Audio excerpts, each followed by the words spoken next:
కురుక్షేత్రాన్ని ఒకే ఒక్క బాణంతో ముగించగల వీరుడి గురించి మీకు తెలుసా? అయితే ఇప్పుడు తెలుసుకుందాం. కృష్ణుడు ఒక సమాచారం సిద్ధం చేస్తున్నాడు. దాంట్లో కేవలం ఒకే ఒక్కరు యుద్ధం చేస్తే అతను ఒక్కడే ఎదుటి సైన్యాన్ని ఎన్ని రోజులలో చంపగలడు అని కృష్ణుడు చూస్తున్నాడు. భీష్ముడు ఒక్కడే యుద్ధం చేస్తే 20 రోజులలో పాండవ సైన్యం మొత్తం చంపగలడు. కర్ణుడు ఒక్కడే యుద్ధం చేస్తే 24 రోజులు. తర్వాత అర్జునుడు ఒక్కడే యుద్ధం చేస్తే 28 రోజులు. భీముడు 32 రోజులు. అలా చదువుకుంటూ పోతే ప్రతి ఒక్క వీరుడి పేరు అలాగే రోజులు పెరుగుతున్నాయి. అలా 3వ పేజీ దగ్గర వచ్చి చూస్తే 1 అని ఉంది. 1 అంటే సంవత్సరము కాదు, ఒక నెల కాదు, ఒక వారము కాదు, కేవలం ఒకే ఒక్క నిమిషం అని రాసి ఉంది. కృష్ణుడు అది చూసి ఆశ్చర్యపోతాడు. ఇది సాధ్యమేనా ఏ వీరుడికైనా అని అనుకొని ఒకసారి తన కళ్ళు మూసుకొని భవిష్యత్తు చూస్తాడు.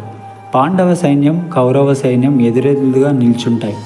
ఒకే ఒక్క నిమిషంలో కౌరవ సైన్యం అంతా చనిపోయి రక్తం ఏరులై పారుతుంది. పాండవులకి ఒక్కరికి కూడా చిన్న గాయం కూడా కాదు. కృష్ణుడు ఆశ్చర్యపోయి భవిష్యత్తు నుండి ప్రస్తుత కాలానికి వస్తాడు. అప్పటికే కృష్ణుడికి ఏమీ అర్థం కాదు. చెమటలు కూడా పడతాయి. ఎవరు ఆ వీరుడు తెలుసుకోవాలని సైనికులను పిలిపించి వెంటనే ఈ పేరు గల వ్యక్తిని నా దగ్గరికి తీసుకురండి అంటాడు.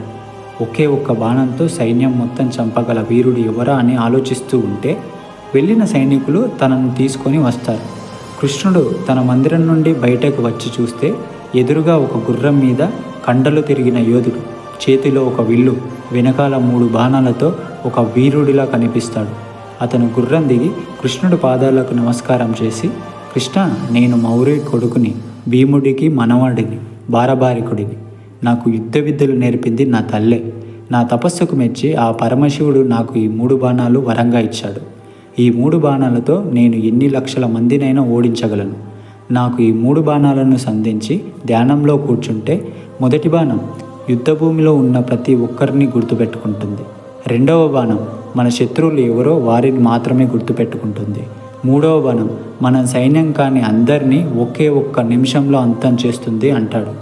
కృష్ణుడు బారబారికుడి శక్తి తెలుసుకోవాలని ఒక రవి చెట్టు చూపిస్తాడు. దాని ఆకులని 2గా చీల్చమని అంటాడు. సరే అని బారబారికుడు 3 బాణాలను సంధించి ధ్యానంలో కూర్చుంటాడు. మొదటి బాణం చెట్టు మీద ఆకుల్ని గుర్తుపెట్టుకుంటుంది. 2వ బాణం అక్కడ అవసరమే లేదు. 3వ బాణం చెట్టు ఆకులని 2 ముక్కలుగా చేసి కృష్ణుడి పాదం చుట్టూ తిరుగుతుంది. ఎందుకంటే కృష్ణుడు ఆ చెట్టుకున్న ఆకుని తెంచి ఒకటి తన కాళ్ళ కింద పెట్టుకుంటాడు. దాంతో బారబారికుడు, కృష్ణ, బహుశా నీ పాదం కింద ఒక ఆకు ఉంది కాబట్టి ఆ బాణం నీ చుట్టూ తిరుగుతుంది అంటాడు. కృష్ణుడు పాదం తీయగానే ఆ బాణం 2 ముక్కలుగా ఆకుని చేస్తుంది. అతని శక్తికి కృష్ణుడు ఆశ్చర్యపోయి, నీవు ఎవరి పక్షాన యుద్ధం చేస్తావు అనడంతో బారబారికుడు, ఎవరు ఓడిపోయే స్థితిలో ఉంటారో వాడి సైడే యుద్ధం చేస్తాను అంటాడు. అలా చూస్తే పాండవుల పక్షాన్నే యుద్ధం చేయాలి అని కృష్ణుడు అనుకుంటాడు. కానీ అతను యుద్ధం చేస్తే 2 వైపుల సైన్యం చనిపోతారు, నాతో సహా అని అర్థమైన కృష్ణుడు బారబారికుడిని ఒక వరం అడుగుతాడు. ఒక వీరుడి తల కావాలి అనడంతో బారబారికుడు కూడా దానికి సరే అంటాడు. కృష్ణుడు ఒక అద్దం తీసుకొని వచ్చి బారబారికుడు ముందు పెడతాడు. అది చూసి బారబారికుడు తన తలని తీసి కృష్ణుడి చేతిలో పెడతాడు. ఇలా కురుక్షేత్రం ప్రారంభం అవ్వకముందే ఒక మహావీరుడు మరణిస్తాడు.